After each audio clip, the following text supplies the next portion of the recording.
"I just want to see my balance," she said quietly. The sentence barely carried across the polished marble lobby, yet it somehow cut through the low hum of conversations. Keyboard clicks and muted footsteps. The private banking branch sat on the corner of Fifth Avenue, all glass walls and understated luxury, designed to make wealthy clients feel powerful, without being obvious about it. Richard Hale heard her clearly. He was standing near the consultation desks, tailored navy suit, silver watch catching the light as he checked the time. At 42, Richard was used to places like this. Banks like this didn't intimidate him. They belonged to him. He was there to authorize a multi-million-dollar transfer tied to a real estate acquisition in Boston, and delays annoyed him. The woman at the counter didn't fit the scene. Her coat was simple, slightly worn at the cuffs, her handbag modest and unbranded. She looked to be in her mid-30s, composed but not polished. Not nervous, just out of place. At least, that's how it seemed. The teller hesitated after hearing her request. "May I see your appointment confirmation, ma'am?" "I was told I wouldn't need one," the woman replied. Her tone was steady, professional, and calm. "I was asked to come directly to this branch." The teller glanced briefly at the line behind her. Then at the account information, the woman slid across the counter. It wasn't printed on official stationery. It was handwritten, neat but old-fashioned. Richard exhaled a quiet laugh, unable to help himself. "Well, that's a first," he said, just loud enough to be heard. Her handwritten banking credentials. A few nearby clients smiled politely. Someone shifted uncomfortably. The woman turned her head slightly, acknowledging him without reacting. "I'm sorry," she said. Richard shrugged. "Nothing. Just didn't realize this place was doing walk-ins for nostalgia." The teller's fingers paused over the keyboard. "Sir," she said carefully, "please allow me to assist the client." Richard raised his hands in mock surrender, but didn't step back. "Of course. I'm just curious. You don't see many people come in here asking to just check their balance. Usually it's wire transfers, trusts, asset restructuring." The woman met his eyes fully now. There was no embarrassment in her expression. No defensiveness either. "I don't check it often," she said. "Today I need to." That should have been the end of it. Instead, Richard smiled wider. "Hope it's a pleasant surprise," he said, "or at least enough to cover the cab ride home." The teller finally entered the account reference. Her confident expression faltered almost immediately. She leaned closer to the screen, eyebrows knitting together. "That's odd," she murmured. The woman waited patiently, hands folded, posture relaxed. Richard watched with mild amusement. System delays happened all the time. Old accounts caused problems, nothing unusual. Then the teller's face drained of color. She refreshed the screen. The teller's silence stretched longer than was comfortable. She adjusted her chair, glanced once toward the glass-walled offices lining the lobby, then back at the screen. Her fingers hovered above the keyboard, trembling slightly before she refreshed the page again. The numbers didn't change. If anything, they seemed to grow heavier with meaning. "I'm going to ask my manager to assist," she said carefully, choosing each word as if stepping across thin ice. The woman nodded. "Of course." Richard leaned forward, irritation creeping into his expression. "Is there a problem?" "I've been waiting 15 minutes already."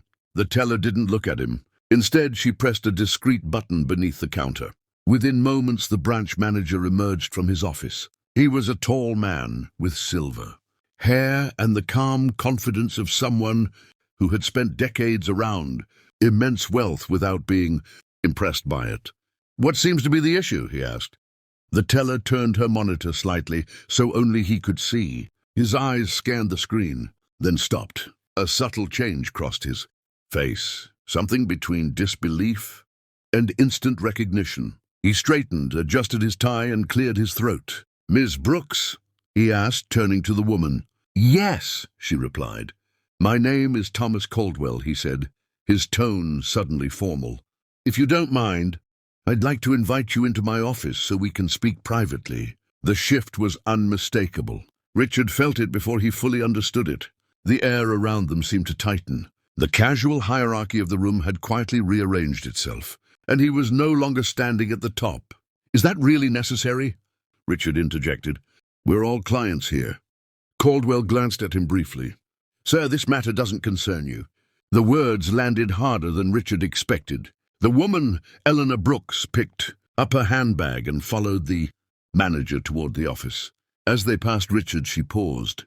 "For what it's worth," she said softly, "I didn't come here to make anyone uncomfortable." Then she walked on. Richard stayed where he was, staring after her. Inside the glass office, Caldwell closed the door and gestured for Eleanor to sit. "Miss Brooks, I want to apologize for the inconvenience. Your account is exceptional. I assumed it might raise questions," she said. "It's been dormant for a long time." "Yes," he replied. "Established over 20 years ago. Multiple trusts, international holdings. The balance alone exceeds most of our active portfolios." She smiled faintly. "My father believed in patience."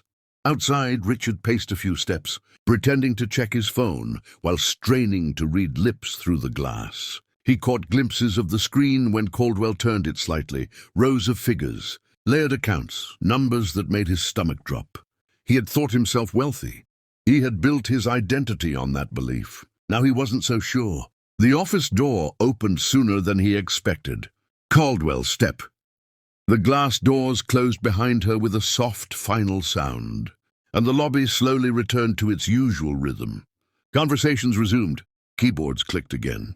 The bank exhaled. Richard Hale remained where he was. For the first time in years, he had nothing urgent to do. No deal to close, no call to take. His private banker approached, tablet in hand, ready to continue the transaction that had felt so important an hour earlier. Now it felt oddly small. "Mr. Hale?" the banker asked. Richard nodded absently. "Give me a moment."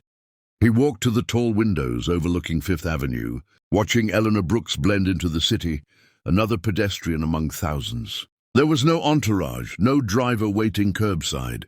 If he hadn't seen the screen himself, he would never have known. That realization unsettled him more than the numbers. He replayed her words in his mind. "I don't check it often. Today I need to." Not pride, not performance, just quiet certainty. Caldwell passed behind him, heading back to his office. Richard turned. "Thomas," he called. Out of curiosity. "Who is she?" The manager paused. "Someone who doesn't want attention," he said carefully. "And someone who doesn't need approval." Richard accepted that answer. He returned to the consultation desk and signed the transfer documents. His signature steady, but his thoughts elsewhere. The deal would go through. The profits would come. But something had shifted. The way he saw rooms like this. The way he saw people. An hour later, as he stepped outside, the city felt different, louder, faster, less impressed by him than it had that morning. He walked a block before spotting Eleanor again, standing at a crosswalk, waiting patiently for the light. On impulse, he crossed the street. "Ms. Brooks," he said, keeping his distance this time. "May I buy you a coffee?" "No agenda, just a conversation." She studied him, measuring intention rather than status. "All right," she said. "One coffee." They sat at a small cafe on a side street. No suits, no assistants, just two people with very different relationships to wealth. "You laughed at me earlier," she said matter-of-factly. "I did," Richard admitted. "And I was wrong." She nodded. "Money teaches people habits. Some good, some dangerous." "What did it teach you?" he asked. "That silence is power," she replied. "And that the loudest person in the room is usually the most afraid." He smiled ruefully. "I've been loud." She smiled back, not unkindly. "Today you listened." They finished their coffee. She stood first. "I should go," she said. "I have a meeting." "Business?" he asked. "No," she replied. "A school. We're building a library." She extended her hand. He shook it, feeling something he hadn't expected, respect without competition. As she walked away, Richard didn't watch her balance sheet disappear into the city. He watched a lesson he'd paid nothing to learn and couldn't afford to forget. Sometimes the screen doesn't just show numbers. Sometimes it sees